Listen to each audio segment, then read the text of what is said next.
Hey guys, welcome back to today's episode. Today, what are we talking about? Relationships. We first met in 2012. Little did we know that 5 years later, we would begin a journey of love and adventure that crossed 2 continents.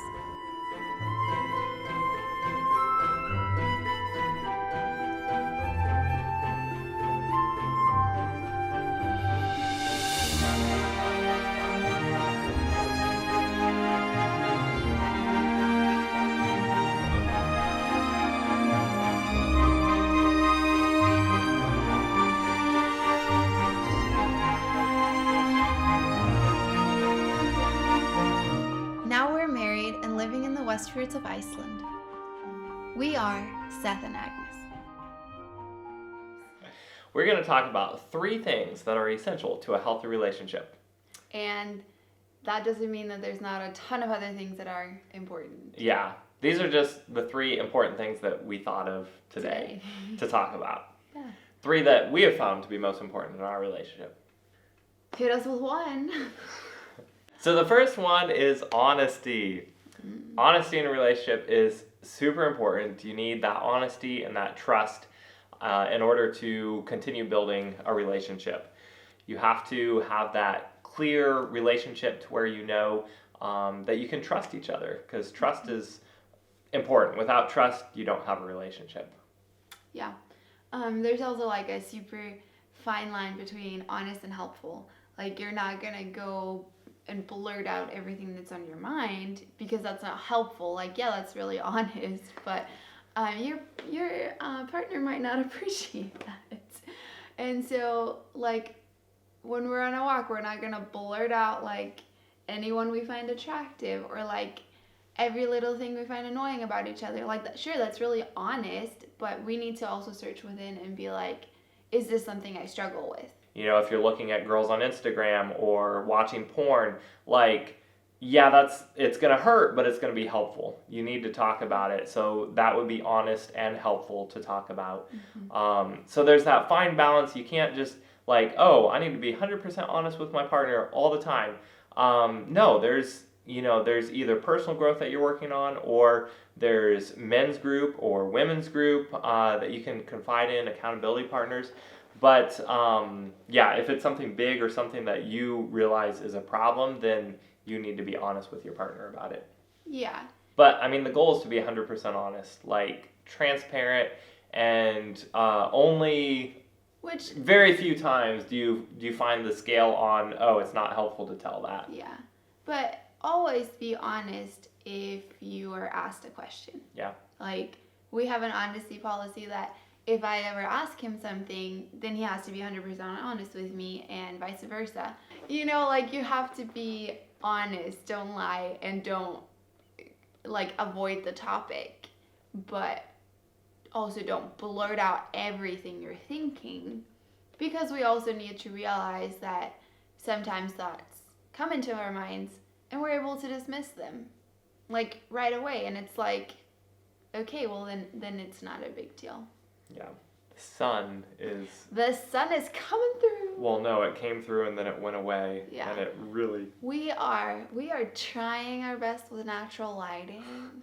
The sun is not being our friend. No. It's a nice cloudy day, but the sun just like, it's like, hey, I want to be in your video. What's number 2? You are my sunshine. My only sunshine. You have to sing to your partner every day. Really? Yeah. No, I do sing to you. You get annoyed and tell me to stop. Or you turn on the music. That's what happens when I sing. It's not good singing. Not They have a bad voice, but it's like... This is that honest versus helpful thing?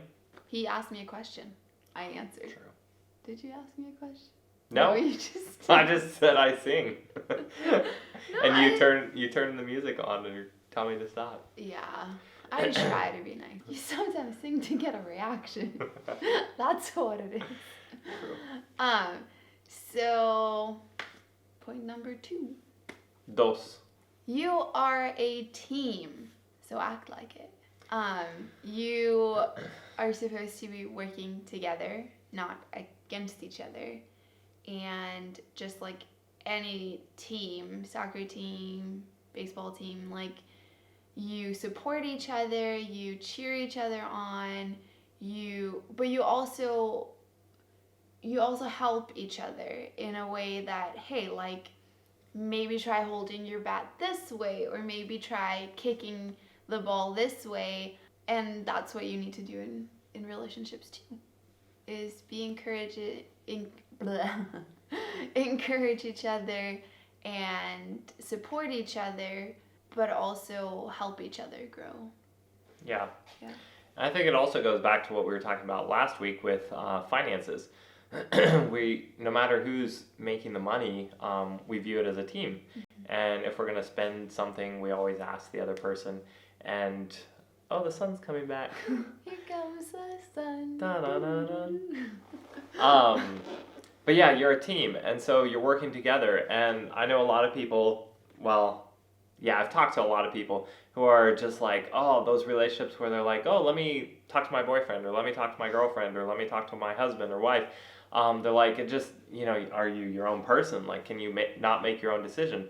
But it's not that you can't make your own decision. It's just you respect the team. Yeah. And so you're going to talk to your partner before you make a decision, whether that be a fairly big decision or, a fairly minor one, but it could interrupt the team.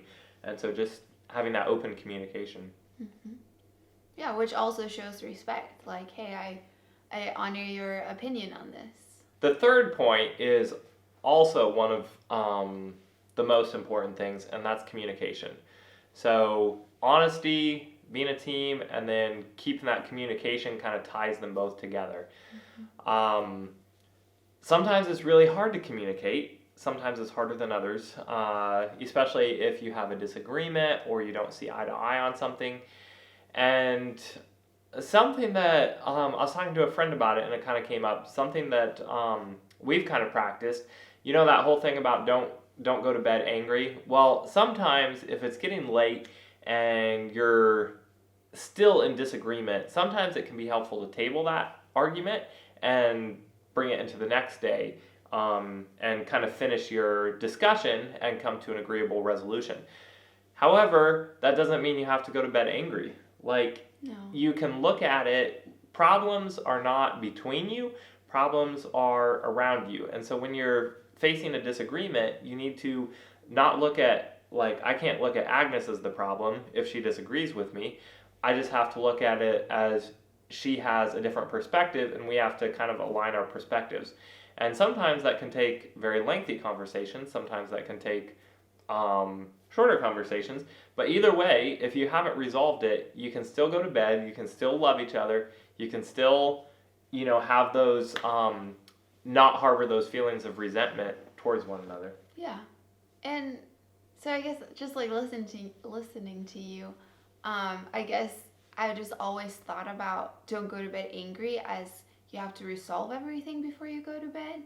But I still think it's true. Like, don't go to bed angry, but you can go to bed without resolving your disagreement. Sometimes the disagreement comes because you're super tired and emotional, and you just need to be like, hey, time out, let's go to bed, or let's do something else.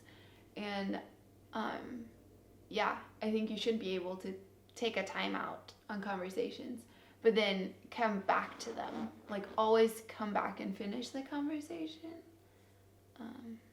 And then always have respect in your conversations. Don't leave unresolved issues, because they will grow and fester and become other unresolved issues. Yeah. Yeah. But so is love and respect. Love, respect, communication. That is true. All make a great team. So those are 3 of our most important building blocks to creating a healthy relationship that we have found: honesty, teamwork, and communication. I think I have one more point. Yeah? Yeah.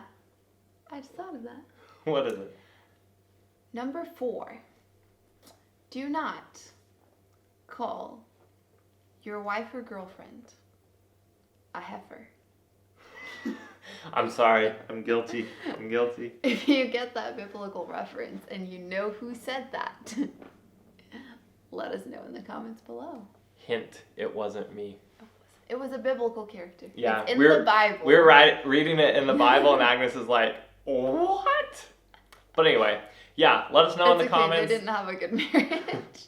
Let us know in the comments who called his wife a heifer. Yeah. And we will see you guys next week. Bye.